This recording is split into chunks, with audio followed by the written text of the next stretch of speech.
Akan ada kejadian menarik hari ini, kita tunggu-tunggu saja, berkaitan dengan peristiwa yang terjadi beberapa minggu yang lalu atau 1 minggu yang lalu tentang hacker BrainChipper yang telah ngehack data yang ada di Pusat Data Nasional Sementara atau PDNS.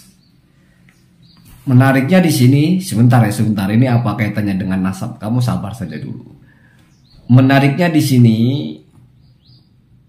kemarin ada pengumuman dari Pak hackernya itu, katanya hari Rabu ini kunci atau enskripsinya itu akan dibagikan secara gratis kepada pihak terkait, sehingga data itu akan bisa pulih dan bisa diakses kembali. Dan hackernya ini mau memberikan secara gratis. Padahal sebelumnya dia minta tebusan, seperti menyandra atau menculik, terus minta tebusan $8 juta US atau sekitar 131 miliar. Mungkin hackernya itu tahu ya bahwa bangsa kita ini adalah bangsa pemurah dan bangsa yang emosional, artinya gampang tersentuh secara emosi, dan juga dermawan kalau kepada orang yang kita bersimpati, entah karena prestasinya atau musibah yang menimpanya, atau kita salut. Anggap saja si hackernya ini berpikir apa yang dilakukan kan untuk mendapatkan uang. Mungkin dia melihat, wah di Indonesia ini kalau untuk mendapatkan uang, kalau dengan cara merampok besar, tapi kayaknya ada yang lebih besar, yaitu buka donasi. Sehingga dia mungkin pakai cara itu. Apalagi kalau kita baca klarifikasinya di situ, dia jelaskan, ya ini anggap sebagai pelajaran, ini bukan masalah uang, ini masalah kehormatan, ini anggap sebagai warning. Situs kamu itu atau perangkat kamu lemah, harus diperbaiki, harus pilih pihak-pihak yang kompeten. Artinya seperti orang yang ngetes saja dan mengedukasi. Dan itu berarti kan pahlawan. Berarti kemarin ketika ketika ngancam-ngancam minta duit itu yang ngeprank lah bahasanya ya. Sehingga ini berarti dia ini seseorang yang berjasa sekali. Sayangnya dia minta donasinya itu kalau nggak salah Monero itu Bitcoin ya.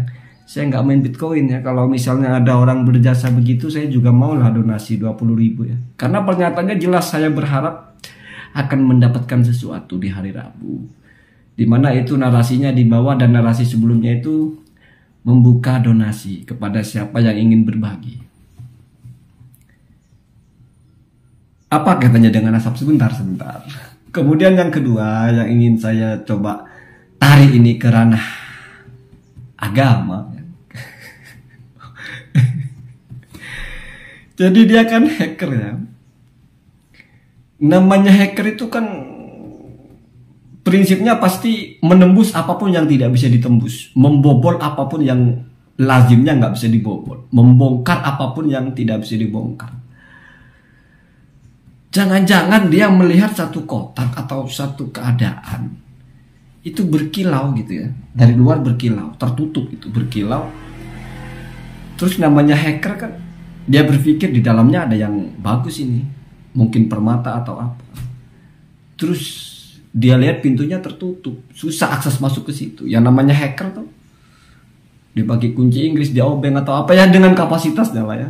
Dia hack, dia bisa buka pintunya, dia bisa masuk. Ternyata itu pintu hidayah. Akhirnya dia masuk, dapat hidayah, sehingga sadar, Allah, hidup ini nggak lama bro. Saya dapat 130 miliar juga. Itu pun kalau beneran dapat segitu, kalau dipotong pajak dan sebagainya, nggak halal itu bro. Nggak bisa buat sedekah bro, nggak bisa buat makan anak istri bro. Wah, janganlah, mending kita cari yang halal saja. Jangan bertobat ya. Kenapa? Gara-gara nge-hack pintu, kenanya pintu hidayah, dia masuk dapat hidayah, sehingga bertobat. Sadar ini haram ini. Walaupun tapi kan mereka sukarela, nggak ada pemberian sukarela dengan dipaksa, itu nggak ada, itu statusnya haram. Apapun ini saya kasih sukarela, yang penting kamu kembalikan kuncinya. Nggak bisa. Yang sama dengan kamu nyuri kambing orang terus minta tebusan. Nggak ada itu ya. Haram ya. Makanya mungkin dia pikir, ya sudahlah bro, haram ini. Gak bisa dibuat makan kalau haram ya. Susah ini kita nanti hidupnya ya. Karena setitik aja masuk tubuh itu udah masalah itu, apalagi 131 miliar bro, haram semua. Ya sudahlah, rezeki di tangan Tuhan, kita kembalikan saja ini ya. Nggak perlulah begitu, kita kembalikan saja kuncinya itu. Dan berharap dia itu dari awalnya akan menjadi musuh satu negara, akan dikutuk oleh satu negara ya. Ya nggak ngerti satu negara itu siapa, mungkin berapa persen orang yang dengar masalah ini ya, yang mengerti betapa terancamnya itu atau apa ya. Tahu tetangga-tetangga saya kayaknya nggak ada yang tahu apa itu. Pusat data nasional terancam apanya itu. Banyak yang nggak ngerti, kalau di sini ya nggak tahu, kalau di tempat kalian mungkin mengerti semua tentang peristiwa di negara kita ini ya. Kemudian si orang ini berpikir, ya sudahlah, lebih baik saya buat pengumuman, saya mohon maaf ya. Siapa tahu dengan begitu orang-orang Indonesia itu akan istighosah dan mendoakan ya, sehingga diampuni dosa-dosa si hacker ini ya. Nah, apa kaitannya dengan isu nasab? Misalnya suatu ketika Kiai Haji Madudin itu juga begitu ya. Tiba-tiba Kiai Haji Madudin itu mengatakan, sudahlah, saya angkat tangan, saya sudah merasa tesis saya ini salah, tesis saya ini keliru. Ya kalau bagi yang mengatakan dia sesat lalu setelah itu menjadi baik, berarti dapat hidayah. Atau bisa jadi, wah ternyata bukan begini caranya ya, ada cara yang lain gitu ya. Artinya nggak mesti seperti yang bentuk pakem gitu, kita merampok lalu kita dapat. Enggak, ada yang dengan bersahabat juga dapat. Ada, bisa jadi begitu ya. Misalnya ya, tapi kenyataannya kan tidak seperti si hacker ini ya, bukan nggak tobat ya, nggak berubah keadaan. Kalau hackernya kan berubah. Dari mulai ngancam, maksudnya memposisikan kunci itu sebagai maskot dia dapat uang, aja dikasih secara cuma-cuma, itu kan drastis. Dari menuntut menjadi tidak menuntut ya.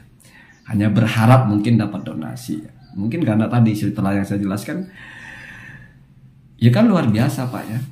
Ya silahkan dicoba, mungkin berhasil ya. Kalau bicara tentang kekuatan hujahnya, kadang-kadang kan tiang ya, itu selalu berdiri kokoh. Nggak selalu karena tiang itu kuat, tapi kadang-kadang karena banyak pancangnya, karena banyak banyak penyangganya. Jadi kamu tiang kecil, artinya ditiup aja roboh itu tiang. Tapi apa yang terjadi? Di bawahnya itu ada beton-beton, bahkan mungkin di 4 sudut itu ada beton-beton yang bukan menyangga lagi, tapi juga berdiri di samping-sampingnya itu. Sementara tiang, saya tidak mempartisi tiang dengan Kiai dengan hujahnya, enggak. Tiang itu satu kesatuan ya, Kiai Madudin ya, bukunya ya, hujahnya misalnya.